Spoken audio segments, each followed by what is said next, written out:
Hello students, एक बार फिर से आप सभी का स्वागत है। इस वीडियो में हम अर्धवार्षिक परीक्षा के लिए कक्षा 11वीं हिंदी विषय के लिए क्वेश्चंस देखेंगे और साथ में सभी का सॉल्यूशन भी आपको इसी वीडियो के माध्यम से प्रोवाइड किया जाएगा। तो आप फटाफट से सारे क्वेश्चन यहाँ पर जो बताए जा रहे हैं उन्हें नोट कर लीजिए और यहाँ पर इन सभी क्वेश्चन को आपको काफ़ी अच्छी तरीके से तैयार कर लेना है। तो चलिए मैं आपको यहाँ पर एक एक करके क्वेश्चन बता देता हूँ। सबसे पहला क्वेश्चन है जिसमें आपको सही विकल्प चुनकर बताना है।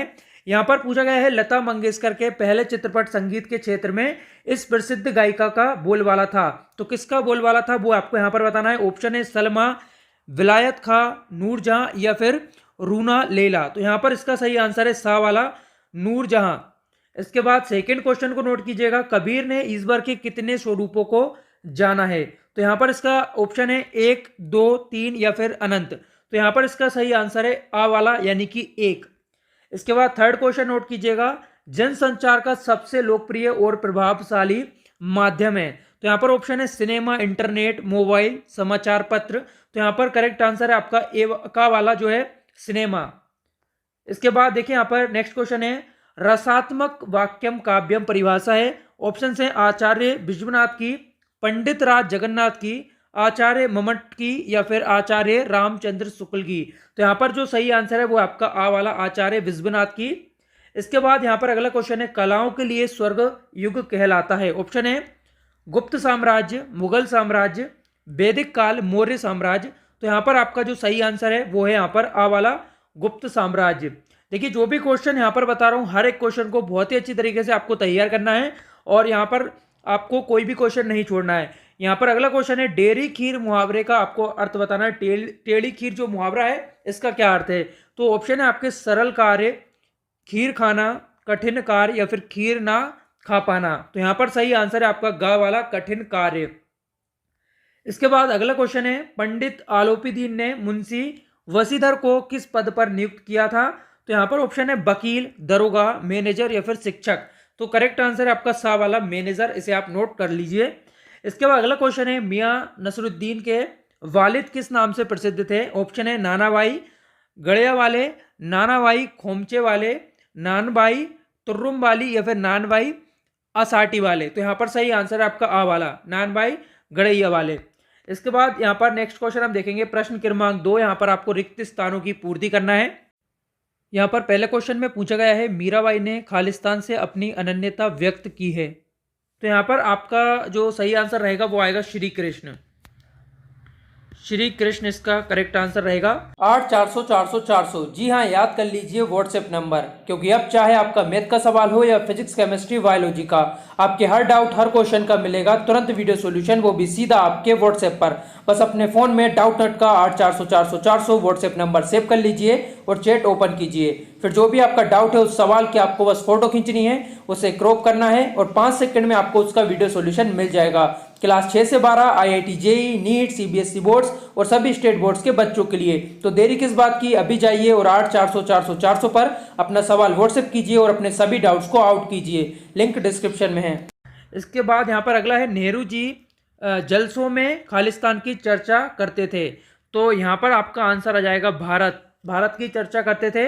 अगला है, लता जी की लोकप्रियता का मुख्य मर्म उनका गायपन, उनका जो गानपन था वो उनका जो मुख्य मर्म था गानपन था। इसके बाद अगला है, माधुर्य गुण में खालिस्तान वर्णों की प्रधानता होती है। तो कठोर वर्ण जो वर्ण होते हैं उनकी प्रधानता होती है, कठोर वर्ण। इसके बाद अगला यहाँ पर क्वेश्चन है, आओ मिलकर बचाएं कविता में बच्चों के लिए खालिस्तान बचाने को कहा गया है। तो ग्राम्य परिवेश यहाँ पर इसका आंसर हो जाएगा, ग्राम्य परिवेश, ग्राम्य परिवेश बचाने को कहा गया है। इसके बाद प्रश्न क्रमांक 3 है, सत्य असत्य आपको यहाँ पर बताना है। पहला है, मीरा के गुरु नरसिंह मेहता थे। तो यहाँ पर ये जो है आपका असत्य हो जाएगा। इसके बाद सेकंड है, धनराम बचपन से ही बड़ा बुद्धिमान था, ये आपका असत्य हो जाएगा। इसका अगला है, कुमार गंधर्व का मूल नाम शिवपुर सड़ीदा रवैया कामकली था। तो ये यहाँ पर करेक्ट है। इसके बाद अगला है यहाँ पर, निरक्षर लोगों के लिए समाचार पत्र एक सशक्त माध्यम है, ये असत्य है। इसके बाद अगला है, जो भाव मानव हृदय में स्थायी रहते हैं उन्हें संचारी भाव कहते हैं, ये आपका असत्य हो जाएगा। इसके बाद बढ़ेंगे अगले क्वेश्चन की तरफ। अगर आपने वीडियो को अभी तक लाइक नहीं किया है तो लाइक करके आप शेयर जरूर कर दीजिए और साथ में चैनल को सब्सक्राइब करके बेल आइकन को इनेबल करके रखिए। ऐसे जब भी हमारी कोई लेटेस्ट वीडियो आती है आपके किसी भी और सब्जेक्ट के लिए तो उसका नोटिफिकेशन आपको मिल जाएगा।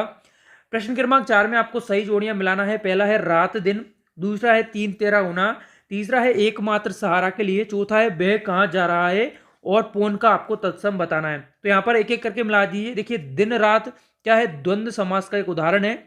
3 13 होना क्या है, विखर जाना। एकमात्र सहारा के लिए जो है अंधे की लाठी, और वह कहाँ जा रहा है, वह कहाँ जा रहा है यहाँ पर देखिए प्रश्नवाचक वाक्य है और पौन का यहाँ पर आपको बताना है तत्सम जो है वो है पवन। तो ये यहाँ पर आपके आंसर हो जाएंगे प्रश्न क्रमांक 4 के, इसे भी आप नोट कर लीजिए। इसके बाद अगला क्वेश्चन है यहाँ पर एक शब्द या एक वाक्य में आपको उत्तर बताना है। पहला है नौकरी में ओहदे पर ध्यान मत देना, यह पीर की मजार है, यह बात किसने किससे कही थी। इसके बाद दूसरा है मियाँ नसरुद्दीन अखबार बनाने वाले और अखबार पढ़ने वालों को क्या समझते थे। इसके बाद अगला है प्राचीन चित्रकला में प्रमाण कहाँ मिलते हैं और समाचार पत्रों को संकलित करने वाले को किस नाम से पुकारा जाता है। इसके बाद अगला है जिस काव्य में प्रत्येक पद अपने आप में स्वतंत्र रहता है उसे क्या कहते हैं।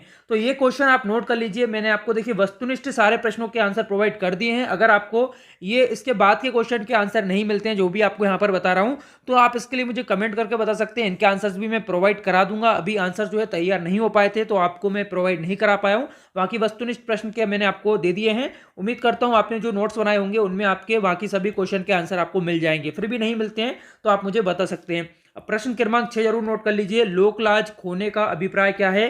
इसके बाद यहाँ पर अगला क्वेश्चन है मुक्तक काव्य किसे कहते हैं। आठवां है मासिक वेतन को पूर्णमासी का चांद किसने और क्यों कहा, आपको ये बताना है। इसका अगला है मियाँ नसरुद्दीन को नानवाई का मसीहा क्यों कहा गया है। इसका अगला है शास्त्रीय तथा चित्रपट संगीत में क्या अंतर है। इसका अगला है अजंता की गुफाओं के बारे में आप क्या जानते हैं। और इसके बाद है जनसंचार की विशेषताओं का उल्लेख कीजिए। इसका अगला है महाकाव्य की 3 विशेषताएं बताते हुए 3 महाकाव्यों के आपको नाम लिखना है। अगला है निम्नलिखित अपठित गद्यांश को पढ़कर नीचे दिए गए प्रश्नों के आपको उत्तर देना है।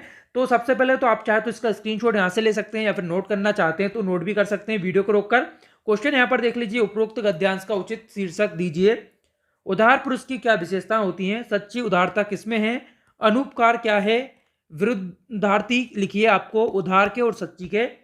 इसके बाद देखिए यहाँ पर अगला क्वेश्चन है निम्नलिखित गद्यांश के संदर्भ प्रसंग सहित आपको व्याख्या करना है। तो यहाँ पर इसका भी आप स्क्रीनशॉट यहाँ से ले सकते हैं। इसके बाद प्रश्न क्रमांक यहाँ पर है 16, सुमित्रा नंदन पंत अथवा भवानी प्रसाद मिश्र की आपको काव्यगत विशेषताओं की निम्न बिंदुओं के आधार पर व्याख्या करना है। तो 2 रचनाएं आपको लिखना है, भाव पक्ष, कला पक्ष और साहित्य में स्थान यहाँ पर पूछे गए हैं तो इसे आप नोट कर लीजिए। इसके बाद प्रश्न क्रमांक 17 देखिए, मुंशी प्रेमचंद्र अथवा शेखर जोशी का साहित्य विशेषताओं निम्न बिंदुओं के आधार पर आपको बताना है। 2 रचनाएं, भाषा शैली, साहित्य में स्थान। इसके बाद यहाँ पर अगला क्वेश्चन है, परीक्षा अवधि में लाउड स्पीकर ध्वनि विस्तारक यंत्रों के बजाने पर प्रतिबंध लगाने का निवेदन करते हुए जिला अधिकारी को एक पत्र आपको लिखना है। और इसके बाद है अपने पिताजी को पत्र लिखे, इसमें परीक्षा की तैयारी के विषय में जानकारी दी गई हो। अगला क्वेश्चन है निम्नलिखित विषयों में से किसी एक विषय पर 200 शब्दों में आपको निबंध लिखना है। तो पहला यहाँ पर टॉपिक है आपका समाचार पत्रों की उपयोगिता, दूसरा है विज्ञान और मानव, तीसरा है महंगाई की समस्या और कोविड-19 एक समस्या। तो ये सारे आप टॉपिक यहाँ से नोट कर लीजिए। तो ये थे आपके हिंदी विषय के क्वेश्चन जो कि आपको अर्धवार्षिक परीक्षा के लिए बहुत ही अच्छी तरीका से तैयार करना है। काफ़ी सारे क्वेश्चन आपको यहाँ से एग्जाम में देखने मिल सकते हैं। और यहाँ पर मैं आपको बता दूं सभी का जो सॉल्यूशन है मैंने आपको ऑब्जेक्टिव क्वेश्चन का यहीं पे प्रोवाइड करा दिया है। अगर आप चाहते हैं बाकी क्वेश्चन का सॉल्यूशन तो आप कमेंट करके बता सकते हैं, आपको बाकी क्वेश्चन का सॉल्यूशन भी प्रोवाइड करा दिया जाएगा। अगर आपको ये वीडियो हेल्पफुल लगी है तो इस वीडियो को आप लाइक और शेयर जरूर कीजिएगा। वीडियो देखने के लिए आप सभी का बहुत बहुत धन्यवाद।